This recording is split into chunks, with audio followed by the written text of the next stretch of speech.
నాకు ఇప్పుడు 65 సంవత్సరం అయింది. ఎందుకు 65 సంవత్సరం ఎందుకు చెప్తానంటే మీకు అన్ని అర్థమవుతుంది. నేను పుట్టింది తమిళనాడు ప్రాంతంలో, విగ్రహారాధకులైన కుంభకోణం మన ఊరిలో పుట్టాను. నేను బ్రాహ్మణుని, నిష్ట కలిగిన బ్రాహ్మణుల కుటుంబంలో పుట్టాను. బ్రాహ్మణ కుటుంబంలో పుట్టినప్పటికీ దేవుడు నన్ను 6 సంవత్సరం వరకే తల్లిదండ్రులతో ఉంచారు. 6 సంవత్సరాల తర్వాత తల్లి ఏమో మా పెద్దమ్మ దగ్గరికి వెళ్ళిపోయింది. మా తండ్రి ఎట్టి వెళ్ళాడు మాకు తెలియదు.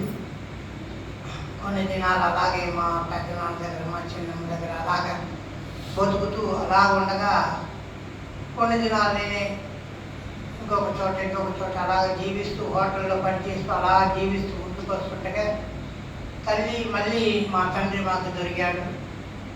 తండ్రి పరిస్థితిని బట్టి మేము మళ్ళీ అందరూ ఒకటే అయ్యటానికి దేవుడు సహాయం చేశాడు. ఆ తండ్రి ఆ సమయంలో ఇక్కడ బాపట్లో ఉన్నారు కనుక బాపట్లకు మేము రావాల్సి వచ్చింది. ఎందుకురా మీరంతా ఇక్కడ మాతో రండి, నన్ను మా బ్రదర్ మా అన్నయ్యను కూడా తీసుకొచ్చారు. మేము 1983 సంవత్సరం బాపట్ల రావటానికి దేవుడు సహాయం చేశాడు. అప్పుడు మా యొక్క తండ్రి గారు దేవుడిని తెలుసుకుని అయ్యగారి యొక్క సహవాసం ద్వారా ముందుకు వెళ్తూ ఉన్నాడు. అప్పుడు నాకు దగ్గర 23 సంవత్సరాలు అలా ఉంటుంది. ఆ సమయంలో నుంచి నేను కూడా అయ్యగారి సహవాసంలో ముందుకెళ్తూ నడుచుకుంటూ అలా వస్తున్నాను. అయ్యగారి ద్వారా మేలుకొలపబడి అయ్యగారి సహవాసాన్ని నమ్ముకుని అయ్యగారితో ఇంతవరకు అయ్యగారితోనే ఉంటున్నాను.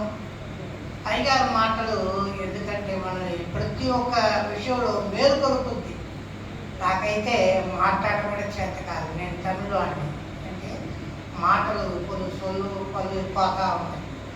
అయినా నాకు తెలుగు అక్షరాలు రాదు. అయ్యగారి మాటలు బట్టి ఒక వయోధిని పాఠాలు చెబుతుంటే 3 నెలలే చెప్పారు. 3 నెలల్లో ఆ తెలుగు నేర్చుకున్నాను. కొంచెం ఆ నేర్చుకున్న తెలుగుని బట్టి బైబిల్ చదవటం, పాటలు చూసుకోవటం, పాటలు నేర్చుకోవటం, ఇవన్నీ ఎలాగ మేలుకొల్పబడ్డానంటే అయ్యగారి మాట ద్వారా.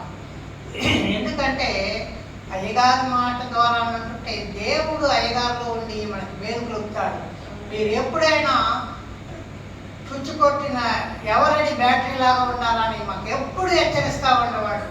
దాని విషయంలో ఇలాగ అయ్యగారు అనుకున్నప్పుడు నాకు దేవుడు ఒకరోజు చెప్పాడు, ఎవరని బ్యాటరీ అంటే ప్రతి విషయాల్లో నువ్వు ముందుకు వెళ్ళాలి, నువ్వు ధైర్యంగా మాట్లాడాలి, ధైర్యంగా పాటలు పాడాలి, ధైర్యంగా మాటలు చెప్పగలగాల, తప్పో రైతో ముందుకు వెళ్ళిపోమని దేవుడితో చెప్పబడ్డారు. అలాగే నేను ముందుకు వెళ్తున్నాను. అయితే నేనే ప్రార్థన అంటే ఇష్టం లేదు. నాకు 1990లో నాకు వివాహం జరిగింది.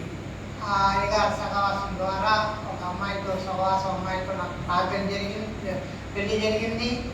మా భార్య ప్రార్థనా పరురాలు.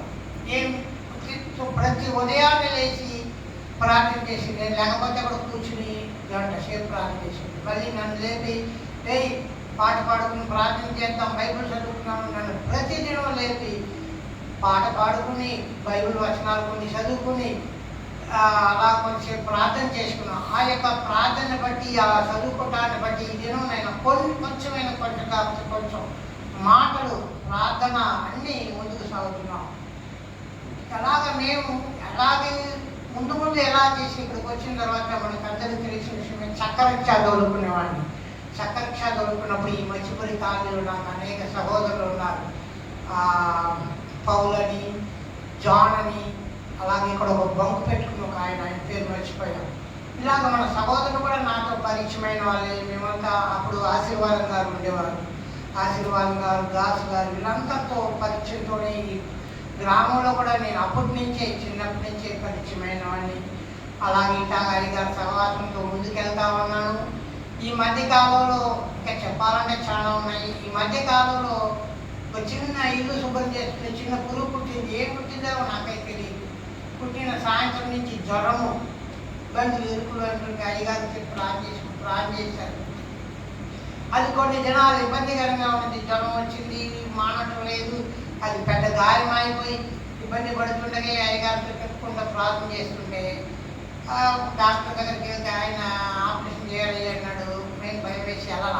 తర్వాత దేవుడే ఒక డాక్టర్తో ఇదేమి లేదు, నీకు ఏమొద్దని నేను వెళ్తే రూపాయలు ఒక ఆయిల్మెంటు, సో అక్కడ నర్సుని పిలిపించి క్లీన్ చేయించే అన్నాడు.